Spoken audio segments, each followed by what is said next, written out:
ladies and gentlemen, and boxing fans. Coach Diaz over here with us, right here. A better view over here, Madison Square Garden.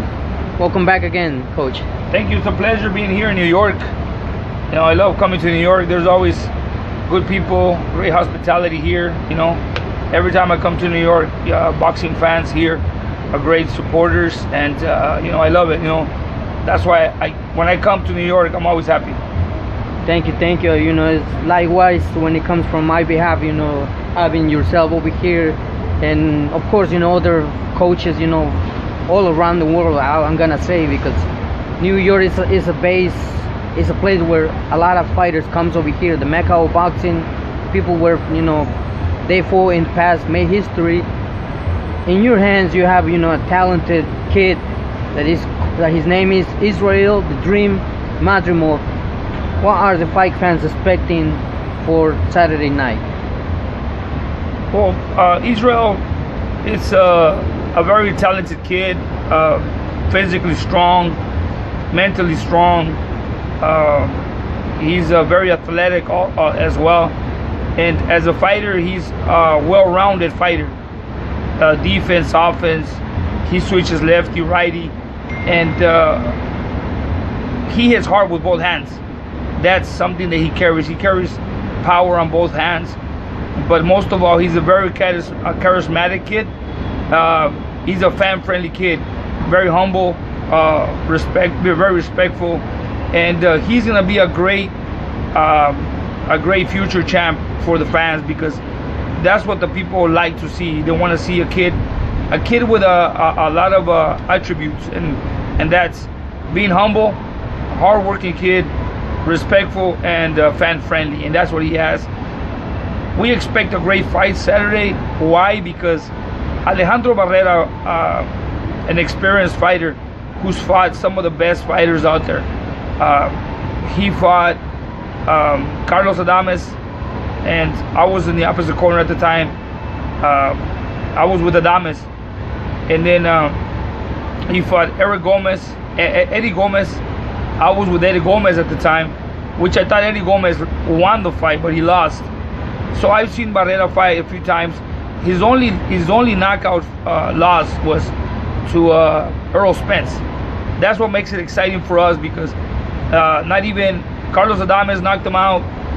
Eddie Gomez, you know, I think Eddie Gomez won, but you know, they took the decision from us.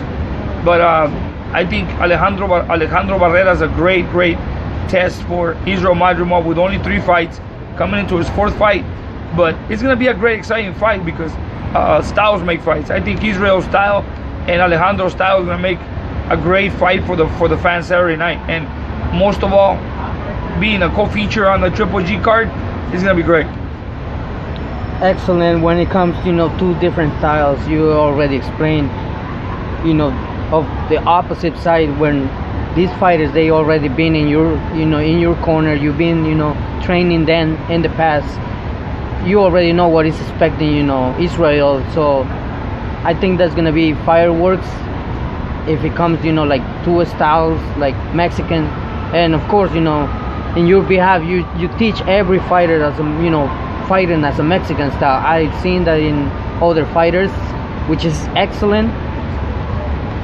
A lot of these fighters that come from Uzbekistan and Kazakhstan, they bring sometime, and they most likely they bring, you know, a good amateur career.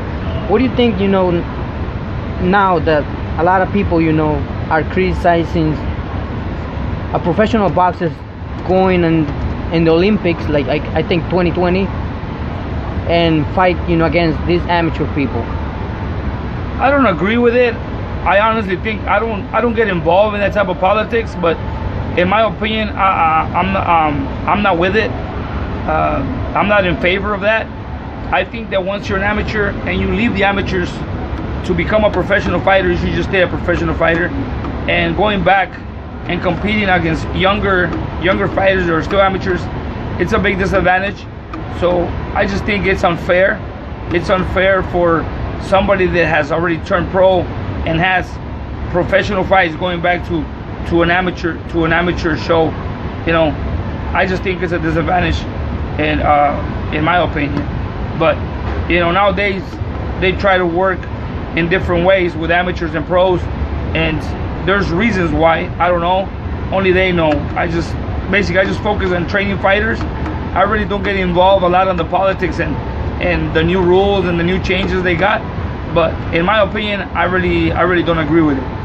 I would say that me neither, because as you mentioned, I think it's a disadvantage when it comes from professional fighter going out there and fight an amateur fighter that probably doesn't even have a good career, or stylistically like a boxing, he's just learning, I think, and he's in the process in order that one day this amateur boxer will come and turn as a professional boxer. So eventually every amateur fighter is growing and learning as a fighter, moving into a semi-pro to turn pro, because training for an amateur fight is totally different than training for a professional fight.